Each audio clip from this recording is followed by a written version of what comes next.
Hello আসসালামু আলাইকুম। আমি ফারজান ইসলাম রিমি চলে আসলাম খুব সুন্দর একটা ভিডিও নিয়ে। সকালে নাস্তা করে দেখাবো মিক্সড সবজি খিচুড়ি। তার জন্য আমাদের যা যা লাগছে, এখানে আমি নিয়েছি গাজর, বরবটি, মিষ্টি কুমড়া, বেগুন, পটল, তারপর হচ্ছে পেঁপেটা একটু পেকে গেছে। আর লাগছে আমি নিয়েছি পুঁই শাক, পেঁয়াজ কুচি। আর এখানে আমি প্রায় 4 আইটেমের ডাল, মুগ ডাল, খিচুড়ি ডাল, তারপর হচ্ছে গিয়ে আপনার মসুর ডাল আর আতপ চাল, আর এমনি আমরা যে বাসমতি চালটা খাই সব মিক্সড করে আমি এভাবে ধুয়ে ওয়াশ করে নিয়েছি। তাহলে চলুন পুরো প্রস্তুত প্রণালীটা আপনাদের দেখিয়ে দিচ্ছি কীভাবে আমরা চটজলদি রান্নাটা করতে পারি। তো ভিডিওটা না টেনে সম্পূর্ণ ভিডিওটা দেখবেন। এখানে আমি একটা ফ্রাই প্যান গরম করে নিয়েছি, তার মধ্যে দিয়ে দিচ্ছি রেগুলার তেল, দিয়ে দিচ্ছি পেঁয়াজ কুচি। এখন আমি একটু নেড়ে ছেড়ে পেঁয়াজটা একটু ভেজে নিচ্ছি। এখন দিয়ে দিচ্ছি এর মধ্যে গোটা গরম মশলা। দেখেন খুব সুন্দর একটা ফ্লেভার বের হয়েছে। এভাবে একটু ভেজে নিলে কিন্তু এতে এটা বেশি টেস্ট হয়। এখন এর মধ্যে দিয়ে দিচ্ছি আমি 1 চামচের মতো রসুন বাটা, দিয়ে দিচ্ছি 1 চামচ আদা বাটা।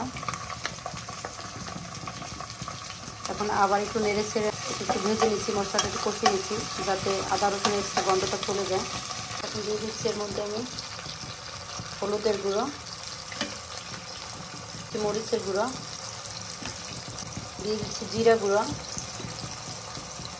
আর এখানে দিয়ে দিচ্ছি মিক্সড গরম মশলা একটু গুঁড়ো,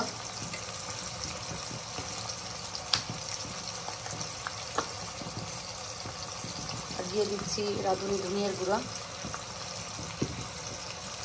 এখন এই সব মশলা আমি আবারও নেড়ে ছেড়ে একটু ভালো করে কষিয়ে নিচ্ছি, এখন না এই মশলার এক্সট্রা গন্ধটা চলে যায়।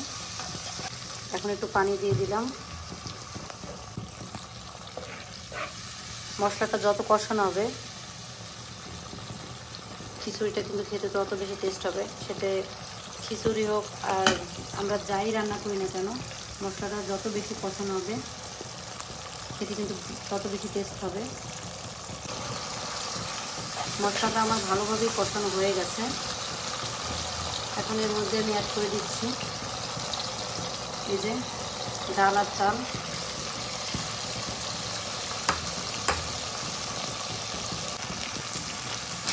এখন নেড়ে ছেড়ে ডাল আর চাল ভালো করে মশলার সাথে কষিয়ে নিচ্ছি।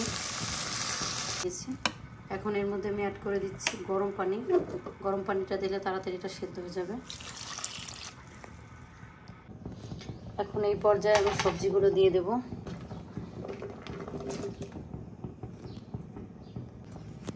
এখন এই সবজি আর ডাল চাল ভালো করে নেড়ে ছেড়ে আমি মিক্স করে নিচ্ছি। আর আমি লবণ দিতে ভুলে গেছিলাম, সরি। এখন আমি এর মধ্যে দিয়ে দিচ্ছি স্বাদ মতো লবণ। এখন এটা আমি 5 মিনিটের মতো জাল করে নিচ্ছি একটা ঢাকনা দিয়ে। আমার এটা কিন্তু 5 মিনিটের মতোই রান্না হয়ে যাবে।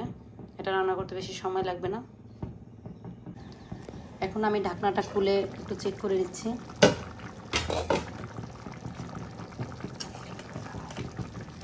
অনেক সুন্দর একটা ফ্লেভার চলে আসছে, এত সুন্দর একটা গ্রান। আপনাদের যে শাকগুলো, পুঁই শাকগুলো,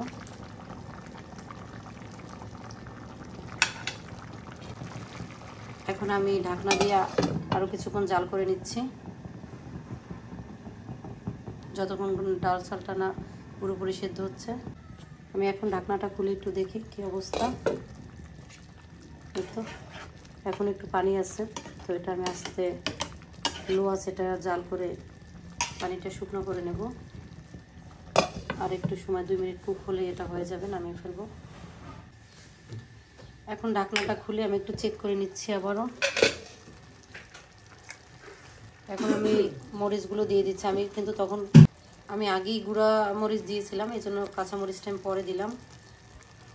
আমার এটা হয়ে গেছে, আমি একটু পর নামিয়ে ফেলবো। তার জন্য আমি একটু এখানে ঘি অ্যাড করে দিচ্ছি। আর দিয়ে দিচ্ছি একটু এই যে গোলাপ জল, হালকা একটু দিয়ে দিচ্ছি, কয়েক ফোঁটা রেখে দিচ্ছি, তাহলে পুরো ঘ্রাণটা এর মধ্যে অবজার্ভ করবে।